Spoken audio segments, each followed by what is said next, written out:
होण जा रही है। सीजेआई एनवी रमन समेत 3 जजां दी बेंच इस पूरे मामले ते सुनवाई करेगी। पिछली सुनवाई ते यूपी सरकार दी कार्रवाई ते सुप्रीम कोर्ट दे वल्लों असंतुष्टि जताई गई सी। संतुष्ट नहीं सी सुप्रीम कोर्ट यूपी सरकार दी कार्रवाई तो।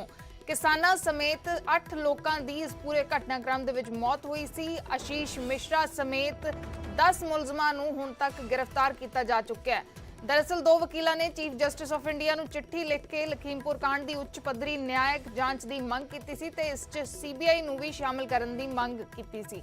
इस तो बाद ही सुप्रीम कोर्ट ने इस मामले ते सुनवाई शुरू की सी। लखीमपुर कांड ते यह अहम सुनवाई होने जा रही है।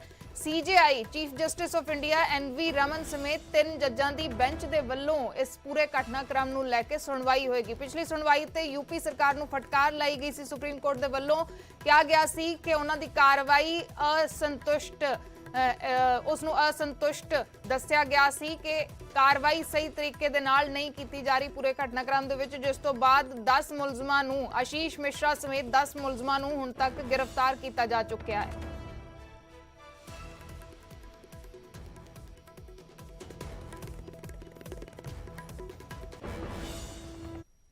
अगे बढ़ते हैं। 2022 की चुनावी जंग तो पहला पंजाब की सियासत ने दिलचस्प मोड़ ले लिया। साबका मुख्यमंत्री कैप्टन अमरिंदर सिंह आखिर अपने पत्ते खोल ही दिते ने।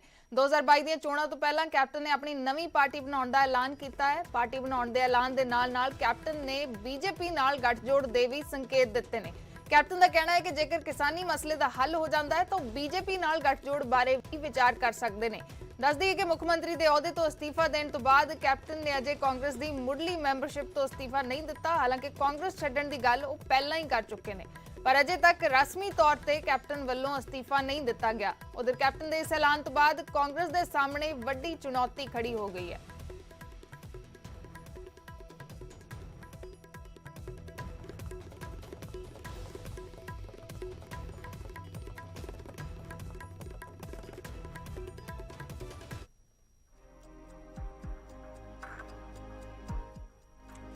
तो कैप्टन अमरिंदर सिंह दे वल्लों नवी पार्टी बनाउण दा ऐलान किया गया है। कैप्टन ने स्पष्ट किया है कि वो नवी पार्टी बनाउणगे जिसका जल्द ऐलान करेंगे। कैप्टन ने कहा है कि पंजाब के भविख लई जंग शुरू हो गई है। पंजाब ते इत्थों दे लोकां खास करके 1 साल तो संघर्ष कर रहे किसानां दे हितां नूं ध्यान च रखदिआं जल्दी ही अपनी सियासी पार्टी का ऐलान करांगा। कैप्टन अमरिंदर सिंह की स्टेटमेंट है। यह भी कहा कि जे केंद्र सरकार किसानों के हित च खेती बिलों का मसला हल करती है तो 2022 दी चोणां च पार्टी बीजेपी के नाल जाण दा सोच सकती है। यानी कि नवी पार्टी जिहड़ी कैप्टन अमरिंदर सिंह बनाउणगे उसका बीजेपी के नाल अलायंस हो सकता है जे खेती बिलों का मसला हल करती है बीजेपी सरकार। नाल ही समान विचारधारा वालियां पार्टियां जिवें कि अकाली दल तो वखरे होए ढींडसा ते ब्रह्मपुरा ग्रुपां नूं तरजीह देवांगे। कैप्टन अमरिंदर सिंह की स्टेटमेंट है। कहा कि मैं उदों तक आराम नाल नहीं बैठ सकता जदों तक अपने लोगों ते सूबे का भविख सुरक्षित नहीं कर दिंदा। पंजाब नूं सियासी स्थिरता अंदरूनी ते बाहरी खतरिਆਂ तो सुरक्षा की लोड़ है। मैं वादा करदा कि पंजाब की शांति ते सुरक्षा नूं यकीनी बनावांगा जो अज दाअ ते है। कैप्टन अमरिंदर सिंह की स्टेटमेंट है। नवी पार्टी बनाउण दा ऐलान किया है ते नाल ही ये भी संकेत दिते ने कि जे खेती कानूनां दा मसला किसानां दा मसला हल हुंदा है तो बीजेपी दे नाल भी गठजोड़ किया जा सकता है। 2022 ਦੇ ਲਈ ਕੈਪਟਨ ਦਾ ਸਭ ਤੋਂ ਵੱਡਾ ਐਲਾਨ, ਨਵੀਂ ਪਾਰਟੀ ਦੀ ਦੱਸੀ ਰਣਨੀਤੀ, ਬੀਜੇਪੀ ਨਾਲ ਸਮਝੌਤੇ ਲਈ ਕੀਤਾ ਵੱਡਾ ਇਸ਼ਾਰਾ, ਖੇਤੀ ਕਾਨੂੰਨਾਂ ਦੇ ਹੱਲ ਦਾ ਦੱਸਿਆ ਮਾਸਟਰ ਪਲਾਨ।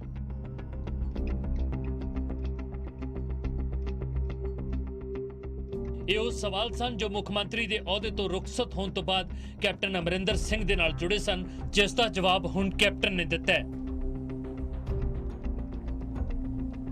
सब तो बड़ा सवाल सी कि की कैप्टन बीजेपी दे नाल किसी तरह का सियासी गठजोड़ करके 2022 के लिए दावेदारी पेश करनगे, जिस दे जवाब दे विच कैप्टन ने बड़ा इशारा किया है। उन्होंने कहा कि वो अपनी पार्टी बनाउणगे अते बीजेपी दे नाल चोणां तो पहला गठजोड़ कर सकते हैं।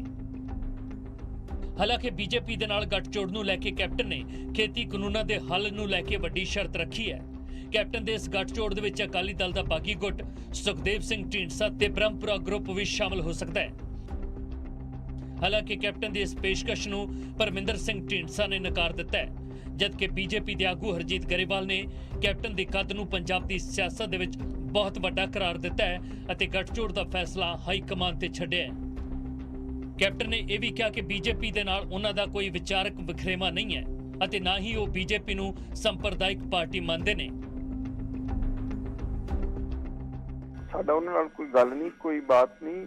ਸੋ ਜਿਹੜੀ ਗੱਠਜੋੜ ਦੀ ਹਜੇ ਕੋਈ ਮਤਲਬ ਹੀ ਨਹੀਂ ਹੈ।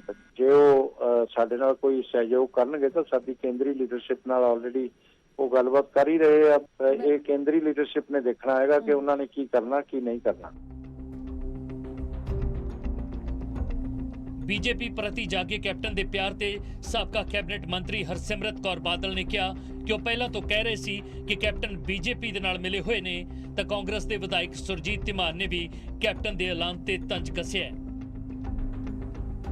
ਤੇ ਜਦ ਕੁਰਸੀ ਤੋਂ ਲਾ ਦਿੱਤਾ ਗਿਆ, ਭੱਜੇ ਜਦ ਦਿੱਲੀ ਗਏ ਤੇ ਮੀਡੀਆ ਨੂੰ ਕਿਹਾ ਮੈਂ ਕਪੂਰਥਲਾ ਹਾਊਸ ਆਪਣੇ ਕੱਪੜੇ ਪੈਕ ਕਰਨ ਵਾਸਤੇ ਜਾ ਰਿਹਾ, ਤੇ ਨਾਲ ਦੀ ਨਾਲ ਸ਼ਾਮ ਨੂੰ ਕਿਹਨੂੰ ਮਿਲ ਕੇ ਆਏ ਤੇ ਕਿਹੜੀ ਗੁਫ਼ਤਗੂ ਹੋਈ, ਤੇ ਉਹਦਾ ਤੁਹਾਨੂੰ 5 ਸਾਲ 'ਚ ਜਿੱਦੀ ਭਾਸ਼ਾ ਬੋਲਦੇ ਸੀ ਉਸ ਤੋਂ ਹੀ ਪਤਾ ਹੋਣਾ ਚਾਹੀਦਾ ਹੈ। ਨਵੀਂ ਪਾਰਟੀ ਬਣਾਉਣੀ ਕੋਈ ਕੋਸ਼ਿਸ਼ ਕਰੇ ਸੀ ਮਨਾ ਥੋੜੋ ਕਰ ਸਕਦਾ। ਇੰਟਰਵਿਊ ਦੇ ਦੌਰਾਨ ਕੈਪਟਨ ਅਮਰਿੰਦਰ ਸਿੰਘ ਨੇ ਖੇਤੀ ਕਾਨੂੰਨਾਂ ਦੇ ਹੱਲ ਵੱਲ ਵੀ ਵੱਡਾ ਇਸ਼ਾਰਾ ਕੀਤਾ ਹੈ, ਜੋ ਉਹਨਾਂ ਦੀ ਨਵੀਂ ਸਿਆਸੀ ਇਨਿੰਗ ਨੂੰ ਬੁਲੰਦੀਆਂ ਤੱਕ ਪਹੁੰਚਾ ਸਕਦਾ ਹੈ। ਕੈਪਟਨ ਅਮਰਿੰਦਰ ਸਿੰਘ ਨੇ ਸੰਕੇਤ ਦਿੰਦੇ ਹੋਏ ਕਿਹਾ ਕਿ ਜਲਦ ਹੀ ਖੇਤੀ ਕਾਨੂੰਨਾਂ ਦਾ ਹੱਲ ਹੋਵੇਗਾ। ਕੇਂਦਰ ਸਰਕਾਰ ਇਸ ਤੇ ਗੱਲਬਾਤ ਕਰ ਰਹੀ ਹੈ। ਇੱਕ ਸਾਫ਼ ਗੱਲ ਹੈ ਕਿ ਕੈਪਟਨ ਹੁਣ ਆਪਣੀ ਨਵੀਂ ਪਾਰਟੀ ਬਣਾਉਣਗੇ, ਪਰ ਵੱਡਾ ਸਵਾਲ ਕਦੋਂ ਤੇ ਬੀਜੇਪੀ ਨਾਲ ਕਿਸ ਤਰ੍ਹਾਂ ਦਾ ਸਿਆਸੀ ਸਮੀਕਰਨ ਬਿਠਾਉਣਗੇ। ਸਭ ਤੋਂ ਵੱਡਾ ਸਵਾਲ ਇਹੀ ਹੈ ਕਿ ਕੀ ਖੇਤੀ ਕਾਨੂੰਨਾਂ ਦੇ ਹੱਲ ਲਈ ਕੈਪਟਨ ਦੇ ਕੋਲ ਕੋਈ ਮਾਸਟਰ ਪਲਾਨ ਹੈ ਜਿਸ ਦੇ ਜ਼ਰੀਏ 2022 ਦੀ ਪੰਜਾਬ ਦੀ ਸਿਆਸੀ ਤਸਵੀਰ ਬਦਲ ਸਕਦੇ ਨੇ। Bureau report, news 18।